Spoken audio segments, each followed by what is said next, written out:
Do you feel like you're stuck in an endless cycle of busy tasks that get you nowhere? In this video, I am going to walk you through 5 business to-dos that are secretly wasting your time and what you can do about it instead. We're going to talk about some common time-wasting activities that might be cluttering up your to-do list and how you can get rid of them and put better things in there instead. But the first thing that we have to do is recognize what is busy work versus real work. So here's what I like to class as busy work.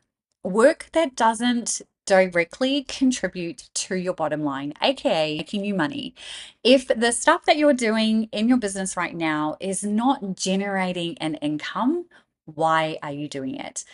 And often the reason why we're doing busy work is because it makes us feel like we're doing something, right? Particularly if you have this burning need to always be doing something. That's kind of my jam, right? I always have to be doing. If I'm sitting around doing nothing, and I keep using air quotes because it's relevant, but if I'm ever sitting around doing nothing, I'm immediately feeling like I have to do something, I have to be productive, have to be moving forward. So it's really important to be aware of that busy work. What are the things that you're doing in your business that feel really good to do, but don't actually contribute to your bottom line and don't give you the results that you're looking for? In other words, aren't bringing you money, aren't bringing you leads. And this is why inside the Grow Nurture Sell Collective, we talk about setting up your daily sales ecosystem. And inside that, we're always looking to grow our audience, grow our offers, nurture our audience, and sell to our audience, right? Those 3 key components are there. And once you understand what your grow, nurture, and sell activities look like, it's very easy to get rid of the busy work. So let's talk about those 5 to-dos that are secretly wasting your time. And they're probably things that you never thought would actually be time wasters. The first one, and this is probably the one that is the most common, and that is constantly checking your emails. Whenever we are looking at emails and just scrolling, we're wasting time. At the end of the day, the only time that you really need to be paying attention to your emails is when you know that you're waiting on client stuff. Here's my rule of thumb. I use what is called a calm inbox, where I only check emails once in the AM and once in the PM. Outside of that, not looking at my emails. And so I know first thing in the morning, which is when I do check my emails, once I've done my normal morning routine, I'm really paying attention and looking for emails from clients and also from subscribers. Everything else gets assigned an action task, as in, I generally reassign it to come back into my inbox a little bit later in the day. Maybe I will snooze it for a week. If it's not time sensitive, then I don't need to deal with it. So if you find yourself checking your emails all the time, if you spend the majority of your work hours inside your inbox, then you're likely doing something a little wrong. And it is a really key indicator to know that if you are just checking emails, that this is not going to generate sales. Now, if you're checking emails and responding to clients, that's a different thing. But what I want you to do is really think about how often are you checking your emails and are you taking action? Are they doing anything for you? Or is it just a busy task that feels good, but doesn't actually influence your bottom line? And this also goes for social media scrolling, right? Unless you're an influencer and that is your shtick, right? You're all in on social media. Every single one of us does not need to be spending all day, every day on social media. So limit your time and make sure that when you are on social media, you're being strategic and not just being on there recording a whole bunch of reels because it feels good to be busy. You can tick it off your list. We don't even need it on the list if we're just using it strategically. 10 minutes a day is all you need if you're using social media from a visibility perspective. Oh, the next one is probably one of my favorites, and that is over researching without taking action. Now, this might be you, particularly if you're in the human design realm and you have a 1 in your profile. You love researching, you love information gathering, you love learning, all of those things. feels really good to do that and you feel like you're doing stuff because you're always doing. But unless you're taking action, unless you're stepping into the other profile number that might be paired with the one, and it could be a 5-1, you could be a 1-3, you could be a 3-1, whatever that looks like. If you aren't actually taking action, then what is the point in the research? So being mindful and aware, am I over researching? And at what point do I actually need to be taking action? The next one is probably also one that you may be familiar with, and that is constantly tweaking minor things. So this could be changing the colors on your website, changing a different font, spending all your time in Canva updating your lead magnet files. Maybe you go in and create a brand photo shoot in your favorite AI tool because it feels really good to be doing those things.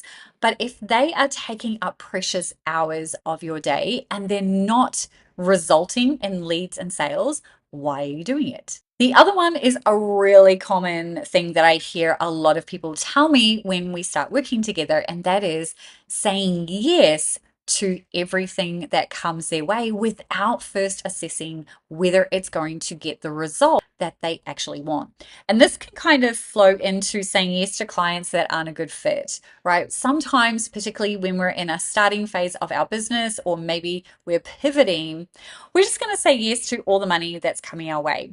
But when we start to get strategic and when we start to value who it is that we actually want to be working with, we get to say no. So if you find yourself saying yes without first weighing whether this is valuable and whether it's going to get you the result that you want, then it falls into the category of busy work. So what can you do instead? Well, I'm glad you asked because that's what we're going to talk about now. Okay, so we have already talked about how you can handle the email, but let's talk about it again. Create a calm inbox. And I actually add this to my email footer. I actually say, hey, this is a calm inbox. I only check emails once in the AM and once in the PM.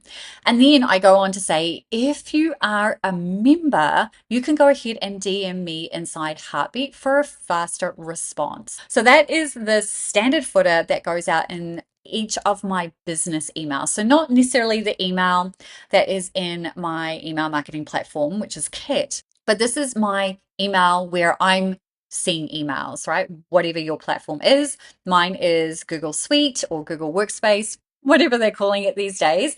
So I have that implemented. And then if you find yourself over researching things, instead set yourself a timer to do the research. And then once you get to the end of that timer, create an action plan, right? Is this actually something that is going to help you grow, nurture, or sell?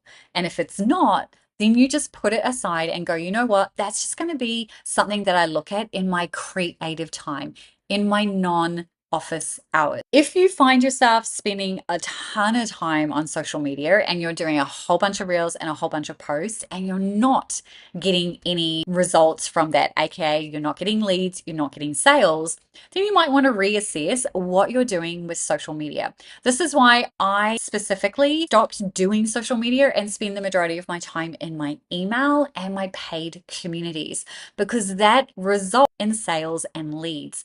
So when you're looking at your social media, just reassess, am I getting results? And then if you're not, see how you can automate it and see where you should be spending your time instead. When it comes to saying yes to anything, make sure you do a quick gut check and just check it against your actual priorities. So again, if you're following Grow, Nurture, Sell, whenever I am presented with a task or someone asks me to submit something for a summit or participate in something, collaborate, any of those things, the first question that I'm going to ask is this going to help me grow my audience or offers? Am I going to be able to nurture and am I going to be able to sell? And if it's a tick, then I move forward. But if it's not, then I say no. And so you need to know for yourself what this looks like for you. So when you're sitting down to look at your own to-do list, just kind of do a quick gut check. Am I actually getting results from the things that are on my to-do list? And here's the thing, this is very much about prioritizing. You can have all the things that we've already talked about that are time wasters on your to-do list, but they could be done more in your non-active hours. I typically find that the mornings are when I'm best. So that is when I'm going to prioritize all of the things that are strategically going to help me grow, nurture, and sell. And then I can do more of the busy work in the hours that I'm not really on, that don't take a lot of brain power. They're a little bit more creative. So when you're doing this for yourself, make sure you kind of run it through that entire process. Now, in the next video that is coming up on your screen right now, we're going to talk about the 5 tasks that you can hand over to AI right now. And this is not about AI replacing you, but about you using AI strategically. And I can't wait. I'll see you in that video.